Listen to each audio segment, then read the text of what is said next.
এপিসোডের প্রথমে আমরা একটা বিল্ডিং দেখি, যেটা ছিল টাইফুন কোম্পানি। আর এখানকার সিওর নাম ছিল কাং জিন ইয়ন। তিনি খুবই ডিসেন্ট একটা পার্সন ছিল। সে খুব ভালো কাজ করত, ছোট কোম্পানি হলেও তার অনেক নাম ডাক ছিল।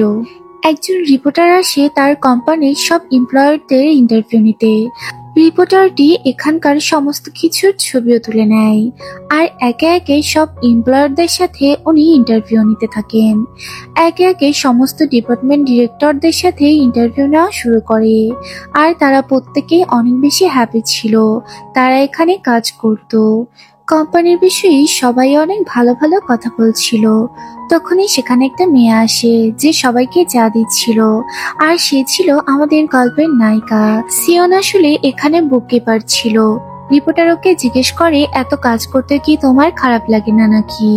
তখন সিয়ন বলে, আমি বুককিপার হওয়া সত্ত্বেও সব কাজ করতে আমার ভালো লাগে। আসলে ও এখানে ফটোকপি করা আবার চা দেয়া এমনি তো অনেক কাজই করতো। এরপর আমরা একটা ক্লাবের সামনে দেখি ওই রিপোর্টার এই ক্লাবের সামনে এসেছে। এখানে আমরা আমাদের গল্পের নায়ক তেপনকে দেখতে পাই। তেপন আসলে টাইপন কোম্পানির সিওর ছেলে ছিল। তেপন বন্ধুদের সাথে ক্লাবে আড্ডা দিয়ে বেড়াতো, এছাড়া ডান্স আর গানও গাইতো। সবার মধ্যে ও অনেক বেশি ফেমাস ছিল। বিশেষ করে মেয়েরা তো ওর অনেক বড় ফ্যান ছিল। ও যে ক্লাবে যেত মেয়েরা ওখানে আগে থেকেই ভিড় জমিয়ে রাখতো। তারপরে আমরা দেখি তেপন তো ক্লাবের ভিতরে আসে, আর সেখানে এসে বন্ধুদের সাথে একটা পারফরমেন্স করে, যাতে করে সবাই অনেক বেশি খুশি হয়ে যায়। তেপন ওখান থেকে বেরিয়ে আসে। তেপনের কাছে অনেক বেশি টেক্সট আসতো, মেয়েরা ওকে অনেক পছন্দ করতো, আর এগুলোই ওকে রাতভর টেক্সট করতে থাকতো। এগুলো দেখতে দেখতে ও ভুলবশত একটা রুমের মধ্যে চলে যায়, যেখানে ওর যাওয়ার কথা ছিল না। সেখানে যাওয়ার পরে একটা মেয়ে ওকে দেখে ওর দিকে ছুটে যায়, আর মেয়েটার নাম ছিল রিমি। রিমি ওকে দেখে জড়িয়ে ধরে। তখন একটা ছেলেকে আমরা দেখতে পাই যে অনেক বেশি রেগে যায়, আর ওদের দিকে গ্লাসটা ছুঁড়ে মারে। ছেলেটার নাম থাকে হিয়ন। হিয়ন আসলে ওকে খুব বেশি জেলাস ফিল করতো। গ্লাসটা ছুঁড়ে মারাতে ওর তো গালের উপরে অনেকটা কেটে যায়। হিয়ন বলে, তুমি এখানে কি করছো? তেপন বলে, আমি ভুল করে এই রুমের মধ্যে চলে এসেছি। এটা বলতে বলতে একটা ওয়েটার চলে আসে আর বলে, আমাকে কেন ডাকা হয়েছে? হিয়ন তখন ছেলেটাকে মারতে থাকে। এটা দেখে তেপন ওর হাত ধরে আর বলে, কেন তুমি ওকে মারছো? আমি এখান থেকে চলে যাচ্ছি। এটা বলে তেপন যখন চলে যাচ্ছিল তখন ওর পেছন থেকে আঘাত করা হয়। এতে করে বেচারার মাথা দিয়ে রক্ত বের হতে থাকে, আর ওর শার্টটা নষ্ট হয়ে যায়, যেটা দেখে তেপন অনেক বেশি রেগে যায়। বলে, তুমি জানো নাকি এই শার্টের কত দাম হতে পারে? তারপর দুজন মিলে ফাইটিং করতে শুরু করে দেয়। তেপনের বন্ধু নামও আগে থেকেই ওখানে ছিল, ও তো ফাইট করতে থাকে। এরপর দুজন মিলে কোনো রকমে ওখান থেকে বেরিয়ে পড়ে, কারণ ওখানে ওরা অনেক মানুষ ছিল। তেপন আর ওর বন্ধু তাড়াতাড়ি ওখান থেকে পালিয়ে যায়। এরপর আমরা সিয়নকে দেখি। সিয়ন একটা ভার্সিটিতে আসে। সে আসলে এখানে একটা পরীক্ষা দিতে চায়, কিন্তু কিছু টাকার অভাবে ও পরীক্ষাটা দিতে পারছে না। তাই ওখানকার রিসিভের লোকটা ওটার উপর লিখে দেয় যে আরো কতগুলো টাকা লাগবে, যাতে করে বেচারার মনটা অনেক বেশি খারাপ হয়ে যায়। সিয়ন তো দাঁড়িয়ে দাঁড়িয়ে ওখানে পোস্টারে লেগে থাকা সবার ছবিগুলো দেখতে থাকে, যারা এখান থেকে ভালো রেজাল্ট করেছে। এরপর আমরা তেপন আর নামহকে দেখি। ওরা তো পুলিশ স্টেশন ছিল, সেখানে নামর মা আসে আর ওকে তো মারতে থাকে। এরপর আমরা দেখি কিছুক্ষণ পর তেপনের মাও চলে আসে আর বলে, তোমার মুখে এই অবস্থা কে করেছে? তখন নামহর মা তো ওকে মারতেই যাচ্ছিল। তেপনের মা বলে, আমার ছেলেকে মারো, কিন্তু ফেসের উপর মেরো না, তাহলে ওর ক্যারিয়ারটা নষ্ট হয়ে যাবে। আসলে তারা আগে থেকে দুজন দুজনকে চিনতো, ছেলের থ্রুতে তারাও ফ্রেন্ড হয়ে গিয়েছে। এরপর আমরা দেখি নামহর মা তো রেগে যায়, আর তারপর পার্স দিয়ে ওর মাথায় আঘাত করতে থাকে। পুলিশ এগুলো দেখে বলে, তোমরা এখানে এগুলো কি করছো? তারপর ওর মায়ের সাথে ওখানকার কয়েদিরও তো অনেক ঝামেলা হয়ে যায়। বলে যে আপনি এখানে কেন চেঁচামেচি করছেন? এরপর ওরা দুজনেই চেঁচামেচি করতে থাকে। পুলিশ এসে কোন রকম ওনাদেরকে সামলে নেয় আর বলে, এগুলো বন্ধ করুন। এরপর আমরা দেখি কিছুক্ষণ পর সেখানে তেপনের বাবা চলে আসে, আর ওর বাবা এসে বলে যে এগুলো কি চলছে, শেষ পর্যন্ত এখানেও আসতে হলো। তখন পুলিশ বলে যে আপনারা সেটেলমেন্ট করে নেন, না হলে ওদের পুলিশ কেস হয়ে যাবে। ওর বাবা বলে আমি কিছুই করতে পারবো না। কিছুক্ষণ পর সেখানে হিয়নের বাবা চলে আসে। আর তারপর তেপনের বাবা তো বলে যে আপনার সাথে আমার একটু কথা আছে। এরপর দুজন হাসি মুখে কথা বলতে থাকে। আর তাদের কথা শুনে বোঝাই যাচ্ছিল তারা আগে থেকেই কন্টাক্ট করে নিয়েছে। এরপর আমরা দেখি তেপনের বাবা তো ওনাকে বাইরে পর্যন্ত নিয়ে যায় আর বলে যে আমরা এখানে এগুলো সেটেলমেন্ট করে নিই। আসলে লাইফে আমরা অনেক ব্যস্ত, তাই এগুলো নিয়ে পড়ে থাকলে লাভ হবে না। আর টাকার বিষয়টা আমার মাথায় আছে, সেটা আমি আগেই সমাধান করে ফেলেছি। আসলে তেপুনের বাবা ওর বাবাকে টাকা পাঠিয়ে দিয়েছে। এরপর তেপুনের বাবা ওনাকে গাড়ি পর্যন্ত নিয়ে যায় আর ওনাকে গাড়িতে তুলে দেয়, যেগুলো দূর থেকে তেপন আর ওর মা দেখছিল, যেটা দেখে ওদের মোটেও ভালো লাগছিল না। নামহর মা তো নামহর কানটা ধরে নিয়ে যায় আর বলে নেক্সট টাইম এখানে আসবে না। আর তারপর ওখান থেকে ওরা চলে যায়। এদিকে তেপনের মা তো ওনার ছেলের দিকেই বারবার লক্ষ্য করছিল। এরপর তেপনের বাবা তো বলে তুমি শেষ পর্যন্ত আমাদের এখানে নিয়ে আসলে, তারপরেও তোমার মধ্যে কোনো গিল্টি ফিল নেই, একটাবার সরিও বলনি।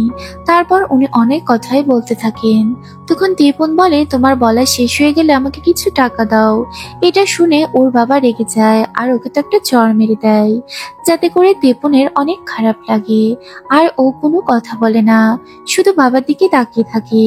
কিছুক্ষণ পর তেপন ওখান থেকে চলে যায়, কিন্তু ওর মা তো কান্না করতে থাকে। তেপন সোজা একটা স্টেশনে চলে আসে। সেখান থেকে ও একটা টিকিট নিয়ে নেয় আর তারপর ও তো সোজা একটা গ্রিন হাউসে চলে যায়। এটা আসলে ওর একটা সিক্রেট জায়গা ছিল। এই জায়গাটার কথা কেউ তেমন জানতো না, ওর কিছু বন্ধু বাদে। আসলে এই গ্রিন হাউসে ও অনেক ফুলের চাষ করেছে আর এগুলোর রক্ষণাবেক্ষণ করার জন্য প্রতি রাতেও এখানে আসে। তেপন সেখানে একটা গান ছেড়ে দেয় আর ভেতরের যত কষ্ট থাকে সেগুলো সব ডান্সের মধ্যেই প্রকাশ করে দেয়। ও এখানে নাচতে থাকে আর গাছগুলোর পরিচর্যা করতে থাকে। আজকে কি হয়েছে এগুলো ও কিছুই চিন্তা করতে চায় না, কিন্তু তারপরেও ওর অনেক খারাপ লাগে ওর বাবাকে একবার জিজ্ঞেসও করেনি। ওর কোনো দোষ ছিল না, তারপরেও ওকে আজকে মার খেতে হয়েছে।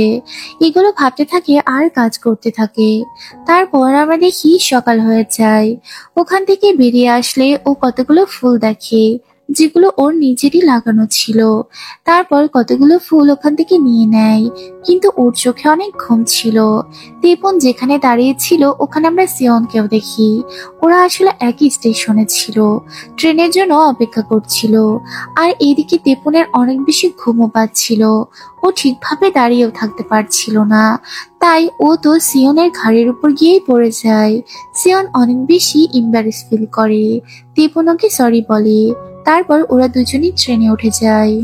তেপনের অনেক বেশি ঘুম পাচ্ছিল, সে ঠিকভাবে তাড়াতেই পাচ্ছিল না, যেগুলো দূর থেকে সিয়ন দেখতে থাকে। আর তারপর ফাইনালিও একটা বসার জায়গা পেয়ে যায়, কিন্তু একজন ওল্ড লেডি আসলে ও তো উঠে দাঁড়ায় আর তাকে বসতে দেয়। এরপর গেটের কাছে গিয়ে দাঁড়িয়ে পড়ে, ঠিক যেখানে সিয়ন দাঁড়িয়ে ছিল। সিয়ন ওর দিকে তাকিয়ে থাকে।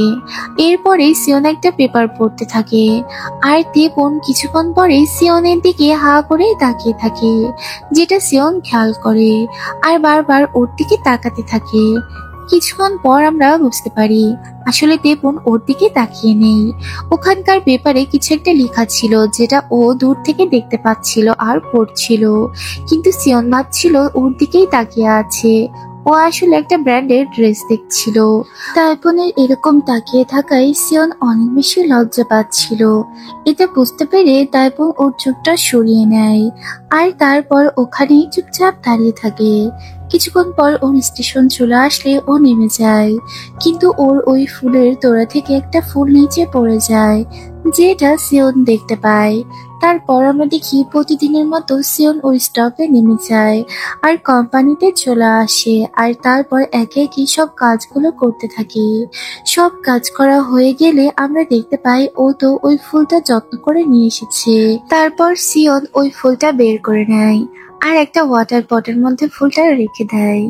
এদিকে আমরা দেখি তাইপনের মা তো ওই ফুলগুলো একটা সুন্দর ওয়াটার বাসে রেখে দিয়েছে। তাইপনের আনা এই ফুলগুলো ওর মা অনেক যত্ন করে রেখে দেয়।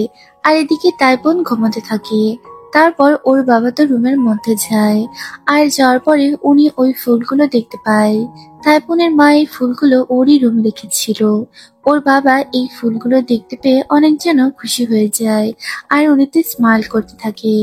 তারপর ওখান থেকে বেরিয়ে যেতে উনি ওনার ছেলের ব্ল্যাঙ্কেটটা গায়ের উপর ভালো করে দিয়ে যায়। তাইপুনের মা ওর বাবাকে বলতে থাকে, কালকে রাতে তুমি ছেলেটাকে একটা জ্বর মেরেছো, তুমি ওকে একটা গাড়ি গিফট কেন করছো না, তাহলে ওর মনটা ভালো হয়ে যাবে। তখন ওর বাবা রেগে যায় আর বলে, আমি ওকে কোনো গাড়ি গিফট করতে পারবো না। তখন ওর মা বলে, এরকম ছেলে আছে নাকি, দেখো প্রতিদিন ও তোমার শু পরিষ্কার করে রাখে আর কালিও করে দেয়। তখন ওর বাবা বলে, এগুলো তো আমি ওকে করতে বলিনি, ওকে ভালো কিছু করতে বলো। এটা বলে তাইপুনের বাবা ওখান থেকে বেরিয়ে যায়। এরপর আমরা দেখি উনি রাস্তায় বেরিয়ে স্মাইল করতে থাকে। উনি মনে মনে কিছু একটা ভাবতে থাকেন, কিন্তু কিছু দূর আসতে না আসতে একটা গাড়ি এসে ওনাকে ভিজিয়ে দেয়, আর জুতাটা একেবারে ভিজে যায়। তখন তাইপুনের বাবা ওনার রুমালটা বের করে জুতাটাকে পরিষ্কার করে নেয়। এদিকে তাইপুনের মা তাইপুনকে বারবার ডাকতে থাকে, কেননা তার ফ্রেন্ড তাকে ফোন করেছে আর তাড়াতাড়ি একটা জায়গায় চলে আসতে বলা হচ্ছে। নামহু খুব সিরিয়াস অবস্থায় ওকে ডাকছে। তখন ও কোনো কিছু না ভেবে রেডি হয়ে চলে যায়। তারপর আমরা দেখি ওর কাছে নামহু আসে আর বলে, তুমি এসে খুব ভালো করেছো, আমাদের একটা পারফরমেন্স আছে। আসলে এখানে নামহুর আরেকটা বন্ধুর আসার কথা ছিল, কিন্তু সে এখানে আসেনি, আর তার জন্যই সে কোনো কিছু না ভেবেই তাইপনকে ফোন করে দিয়েছে। তাইপন বলে, আমি কোনো কিছুতে অংশগ্রহণ করতে পারবো না, কিন্তু নামহু জোর করে ওকে ওই শোটাতে নিয়ে যায়। টানতে টানতে ওই শোতে ওরা চলে আসে। এরপরে একে একে নিজেদের সমস্ত কিছু পরিচয় দিতে থাকে। নামহো খুব সোয়াগের সাথে নিজের পরিচয় দেয়, আর তারপর তেপনও আসে নিজের পরিচয় দেয়।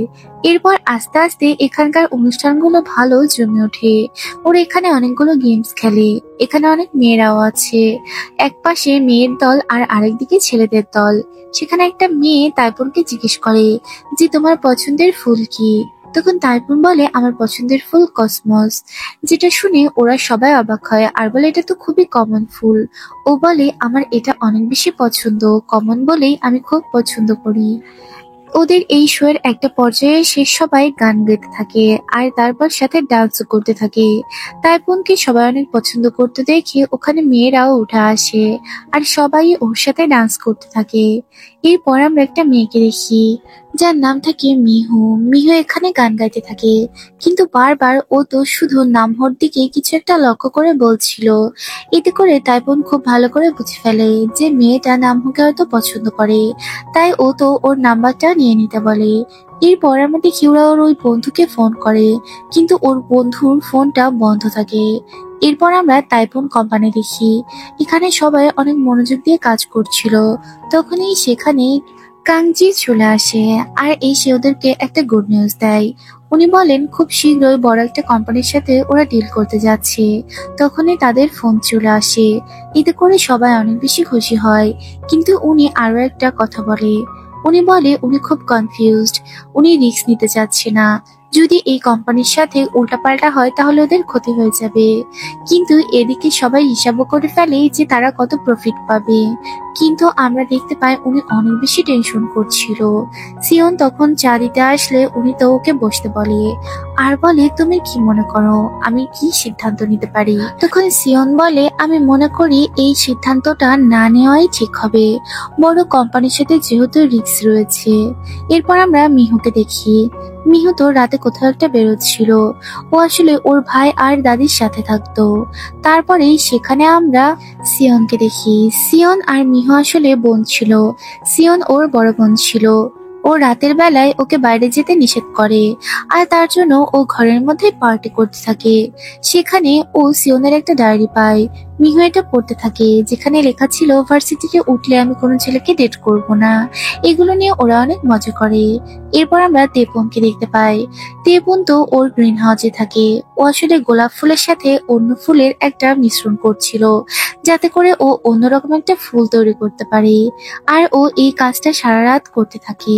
এরপর ওখান থেকে ও বেরিয়ে আসে। রাতে ঘরে ফেরার পথে ও বাবার জুতা দেখতে পায়। তারপর ও জুতাটা আবার পরিষ্কার করে দেয়। পরদিন সকালবেলা আমরা কাঞ্চিকে দেখি। ও উনি তো এখানকার এই পেপারটাতে সই করে দেয় আর ওই কোম্পানির সাথে ডিল করে নেয়। তারপরেও উনি মনে মনে অনেক ভয় পাচ্ছিল। সবাই অনেক বেশি খুশিও ছিল।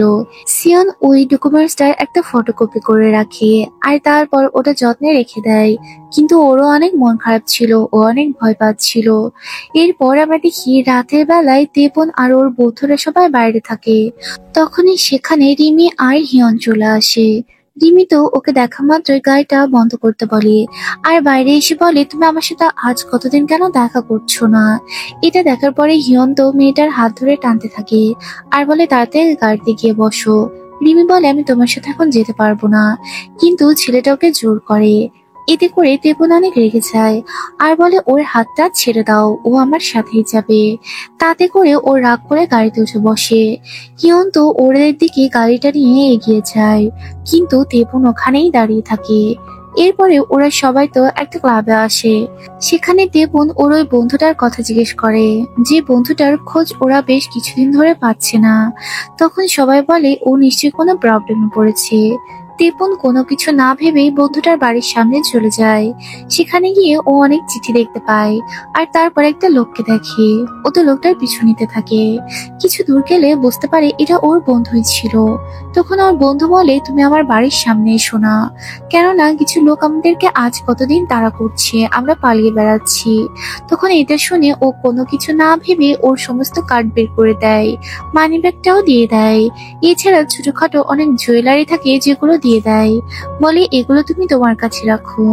তারপর ও যখন ওখান থেকে চলে আসে, ও তো ওর বাবাকে দেখে। তিপুনের বাবা একটা রেস্টুরেন্টে খাবার খাচ্ছিল। তিপুনের খুব ইচ্ছে করে বাবার সাথে গিয়ে কথা বলতে, কিন্তু ও তো না গিয়ে ওখান থেকে চলে যায়। তিপুন আর নামহো ওর গ্রিন হাউসে ছিল। তখন নামহোকে জিজ্ঞেস করে, এইটার কথা তোমার বাবাকে কি তুমি বলেছো নাকি? তিপুন বলে, আমি এটা এখনো কিছুই বলিনি। এই ফুলগুলো ভালো মতো ফুটে গেলে আমি বাবাকে এখানে নিয়ে আসবো আর এটার বিষয়ে সবাইকেই জানাবো। তেপুনের এই গ্রিন হাউসটা অনেক বেশি সুন্দর ছিল, এখানে অনেক ফুল ছিল। এরপর আমরা দেখি যে তেপুন কোম্পানিতে সেখানে কাঞ্জি আসে। কাঞ্জি এসে সবাইকে একটা ভালো খবর দেয় যে উনি কিছুদিনের মধ্যে সবাইকে বোনাস দিবে। আর তারপর কাঞ্জি তো সবাইকে সরিও বলে। উনি বলে, আমি তোমাদেরকে বেশ কিছুদিন যাবৎ ভালো করে বেতন দিতে পারি না, তারপরেও তোমরা আমার সাথে আছো। এরপর সবাই তো ওনাকে বলে যে আপনি এগুলো নিয়ে টেনশন করবেন না, সময় হলে আমরা তো অবশ্যই স্যালারি পাবো। তারপর উনি সবাইকেই থ্যাঙ্কস জানায় আর এরপর উনি তো ওনার রুমে চলে আসে। কিন্তু সেখানে আসার পরে কিছুক্ষণের মধ্যে অনেক অসুস্থ হয়ে পড়ে আর নিচে পড়ে যায়। এটা দেখে এমপ্লয়াররা এগিয়ে আসে আর ওনাকে হাসপাতালে নিয়ে যাওয়া হয়। ওনার অবস্থা অনেক বেশি খারাপ হয়ে গিয়েছিল। এটা শুনতে পেয়ে তেপন দৌড়ে ছুটে আসে। তখনই সিয়নের সাথে ওর ধাক্কা লেগেও পড়ে যায়। তখনও সিয়ন জানতো না এটা ওর বসেরই ছেলে। তেপন ওর মাকে দেখতে পেয়ে নিজেকে সামলে নেয় আর মাকে গিয়ে বলে সবকিছু ঠিক হয়ে যাবে। ওর মা তো ওকে দেখে জড়িয়ে ধরে আর কান্না করতে থাকে, কিন্তু তেপন অনেক বেশি হার্ট দেখায়। এদিকে সিয়নের ভার্সিটির পরীক্ষা চলে আসে। ওর কাছে টাকাও অনেক কম ছিল, তাই ও মানিব্যাগ চেক করতে থাকে।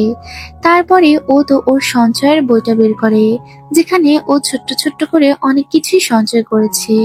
ওর বোন এসে বইটা কেটে নেয় আর বলে, এটা ভাঙার চেষ্টা করো না, আমি কাজ পেলে আমি অনেক টাকা ইনকাম করব, তোমাকে এটা ভাঙতে দেব না। তারপর আমরা দেখি যে ও তো পড়াশোনা করতে থাকে।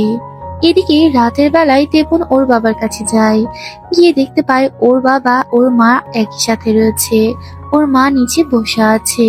তেপন তখন মায়ের গায়ে ব্ল্যাঙ্কেট দিয়ে পাশে বসে পড়ে। ওখানে ও ওর বাবার জুতাটা দেখতে পায় আর তারপর নিজের গেঞ্জি দিয়ে ওটা পরিষ্কার করতে থাকে আর ওর মনটাও অনেক খারাপ থাকে।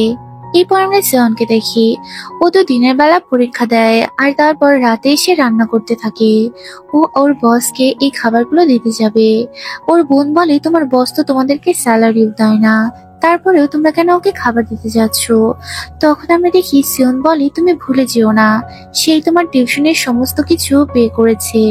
এদিকে ডক্টর এসে বলে তার অবস্থা খুব একটা ভালো না, তবে তার কাছে সবসময় কেউ একজন থাকতে হবে।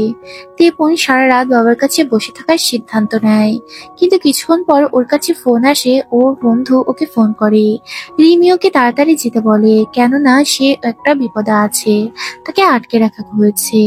এটা শুনে ও তাড়াতাড়ি দৌড়ে যায়, আর তারপর নার্সদের কাছে একটা নাম্বার লিখে দেয়, বলে কিছু হলেই যেন ওকে জানানো হয়। এদিকে সিয়ন খাবারগুলো নিয়ে যখন বেরোতে যাবে, বাইরে বৃষ্টি হতে থাকে। তারপরেও ও বৃষ্টির মধ্যে হাসপাতালে চলে যায়। সেখানে যাওয়ার পরে স্যারকে ঘুমোতে দেখে, তাই ও ফ্রিজের মধ্যে খাবারগুলো রেখে চলে যাচ্ছিল। তখনই কাঞ্জি ওকে ডেকে নেয়, আর তারপর শুধু তেপুনেরই কথা বলে। তেপুনের নিয়ে হয়তো উনি কিছু একটা বলে, যেটা আমরা এখানে দেখতে পাই না। এদিকে তেপুন তো ওই বাড়ি চলে আসে, এসে দেখে রিমির তো কিছুই হয়নি, ওরা আসলে একটা প্র্যাঙ্ক করেছে। যাতে করে তখন তেপুনের অনেক বেশি রাগ হচ্ছিল, ও অনেক রাগের সাথে ওদের দিকে তাকিয়ে থাকে। তখনই সেখানে নামহো আসে, আর বলে, তুমি এখানে কি করছো? তোমার তখন হাসপাতালে থাকা উচিত। এটা শুনে ও বাইরে দৌড়ে বেরিয়ে পড়ে, আর ট্যাক্সি ডাকতে থাকে। অনেক বৃষ্টি হচ্ছিল, তার জন্য অনেক জ্যাম হয়ে গিয়েছিল, আর তাই ও ওই গাড়ি থেকে বেরিয়ে পড়ে আর দৌড়তে থাকে। বৃষ্টির মধ্যে ও তো হাসপাতাল পর্যন্ত চলে যায়।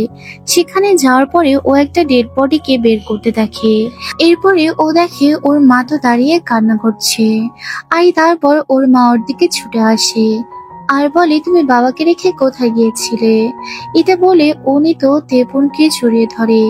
তেপুনের তখন আর বুঝতে বাকি থাকে না, এটা আসলে ওর বাবাই ছিল। যেটা দেখে ওর মাথার উপরে একেবারে আকাশ ভেঙে পড়ে। ও যেন কিছু বুঝে উঠতে পারছে না। ওর মা তো অনেক বেশি কান্না করছিল। তখনই ও সাইডে আরো একটা নিউজ দেখতে পায়, কোরিয়ার গভর্নমেন্ট আসলে নিজেকে ব্যাংকরাপ্ট বলে ঘোষণা করে দিয়েছে, আর তাই দেশের পরিস্থিতি খুবই খারাপ হতে চলেছে। আর এই মোমেন্টে সেই এই এপিসোডটি শেষ হয়ে যায়।